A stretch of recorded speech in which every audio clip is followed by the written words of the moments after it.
अब नेक्स्ट हम बात कर रहे हैं टाइप्स ऑफ स्प्लिंट्स की।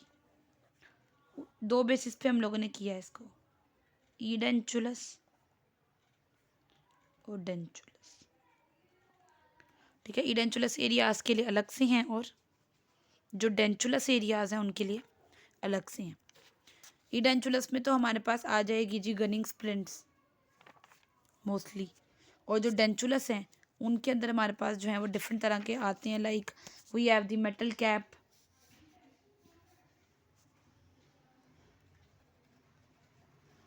then we have the labiolingual, then we have the palatal occlusal, ठीक है, then we have the occlusal waver,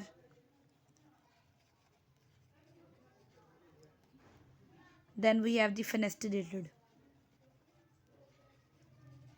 So the metal cap, the palatal occlusal, the occlusal, the waver, and then labiolingual and the fenestrated, these are in the dentulous patients. और जो edentulous में है we have the gunning splint, ठीक है। और उसके बाद अगर हम बात करें कि बोथ, अब यहाँ पे हम लोग बोथ का भी एक ऑप्शन बनाते हैं कि जो डेंचुलस और ईडेंचुलस दोनों में लगेंगे, ईडेंचुलस और यहाँ पे डेंचुलस दोनों में लग सकते हैं। These are the Kingsley splint, then we have the wire splint, then we have the arch bar, then we have the bite plane और occlusal splint.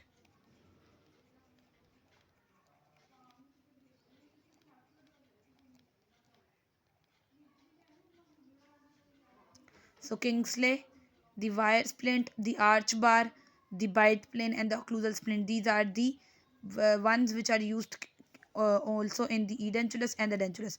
But for the edentulous, we especially have the gunning splint, and for dentulous, we have the metal cap, labiolingual, palatal occlusal, occlusal waver, and the fenestrated splint. अच्छा, सबसे पहले हम लोग बात करते हैं for the dentulous patients. So for the dentulous patient number 1 we have the metal cap splint. वो कह रहे हैं कि permanently teeth with a full crown and definitive अंडरकट्स।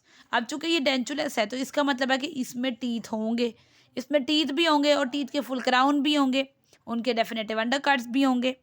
ठीक है, तो हम लोग इसको 1 नंबर पे तो ये लिखेंगे भाई जी कि आपके पास परमानेंट टीथ मौजूद हैं और उनके फुल क्राउन भी हैं, तो उसमें आप यूज़ करें। उसके बाद है अगर फ्रैक्चर हो जाता है, fibrous tissue at the fracture site needs extra rejection, कि अगर फ्रैक्चर हुआ, ठीक है, और फ्रैक्चर के नतीजे में जो फाइबरस टिश्यू था उसको जो है वो एक्स्ट्रा रिजेक्शन की ज़रूरत है, तो उस केस में हम इसको यूज़ कर सकते हैं।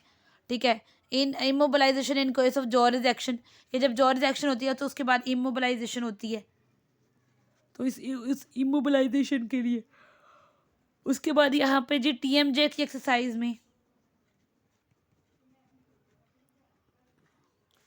then we have the immobilization of bone segment in segmental osteotomy.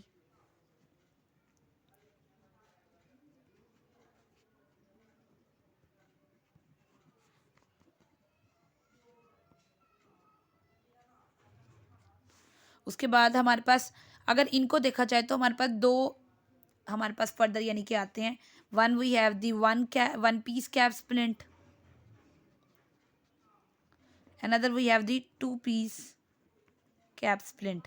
तो मकसद ये है कि बात को समझाने का कि जहाँ पे भी आपके पास फ्रैक्चर है इस तरह का हो रहा है कि वहाँ पे फाइब्रस टिश्यू जो हम मौजूद थे उनकी एक्स्ट्रा रिजेक्शन है, या जो बोन की इमोबलाइजेशन है, या जो फ्रैक्चर जॉ की इमोबलाइजेशन है, ठीक है, या फिर TMJ की एक्सरसाइज के लिए, ठीक है, या फिर परमानेंट टीथ जो मौजूद है और उनके फुल क्राउन्स भी, ठीक है, और डेफिनेटिव अंडर काट्स है उस केसेस में, ठीक है, सेगमेंटल ओस्टियोटोमी हुई है तो उसकी वजह से, तो इसकी आगे टाइप जो है वो 1 पीस और 2 पीस है।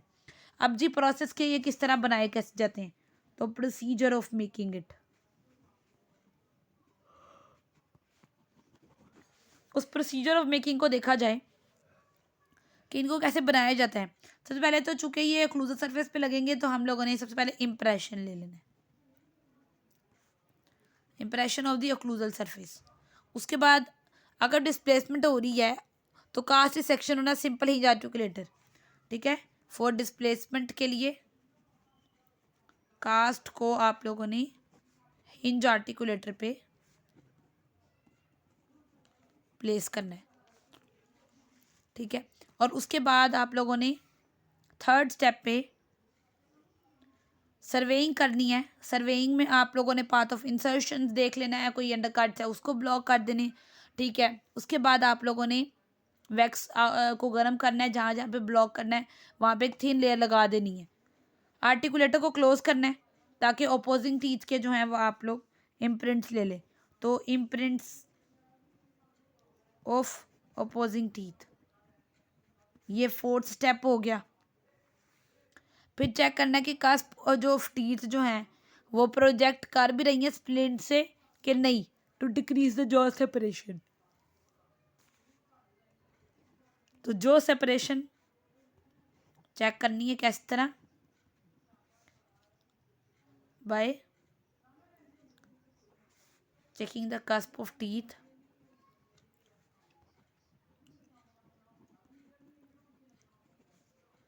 projected from the splint.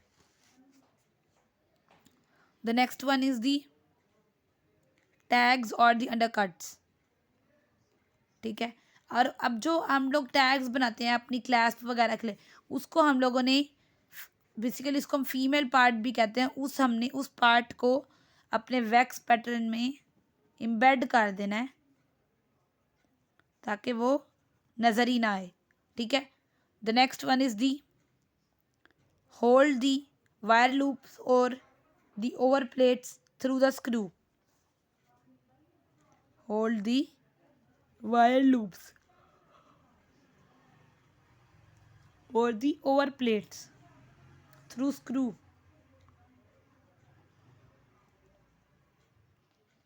सो आपने जब इम्प्रेशन ले लिया, इम्प्रेशन लेने के बाद ओक्लूजल सरफेस का इम्प्रेशन लिया, देन आपने क्या किया, आपने चेक किया कि कोई डिस्प्लेसमेंट वगैरह तो नहीं है। If there is displacement you can shift the cast on to the simple hinge articulator.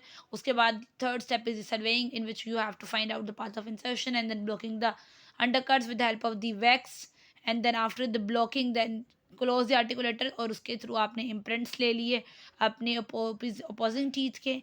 Imprints लेने के बाद जॉ सेपरेशन को चेक करना है आपने, कास्प ऑफ टीथ जो है वो प्रोजेक्ट कर रही होनी चाहिए फ्रॉम द स्प्लिंट। और उसके बाद आप लोगों ने जो टैग्स होंगे, अंडरकट्स होंगे, उनको आपने छुपा देना है with the help of the wax pattern, उसमें एम्बेड करना है। और उसके बाद वायर लूप्स को और अपनी ओवर प्लेट्स को थ्रू के स्क्रू होल्ड करके रखने हैं अच्छे से। तो ये है जी मेटल कैप स्प्लिंट। अब नेक्स्ट में हम बात करते हैं लेबियो लिंगुआ स्प्लिंट। लेकिन याद रहे कि ये जो मेटल कैप स्प्लिंट है it is a part of the dentulous splint, क्योंकि ये डेंचुलस पेशेंट्स में लगता है जिनके अंदर टीथ मौजूद है, जिनके अंदर क्राउन है, या जिनकी इमोबलाइजेशन है जॉ की, या जिनकी इमोबलाइजेशन है टीथ की, या जिनका बोन सेगमेंट का मसला हुआ है, या ऑस्टियोटोमी हुई है, या फिर कोई फाइबर्स टिश्यू को एक्स्ट्रा रिजेक्शन की ज़रूरत है। तो 1 पीस एंड 2 पीस में ये मौजूद होते हैं और इनको कंस्ट्रक्ट करने का तरीका I have told you. So this is the metal cap splint which is a part of the dentulous splint.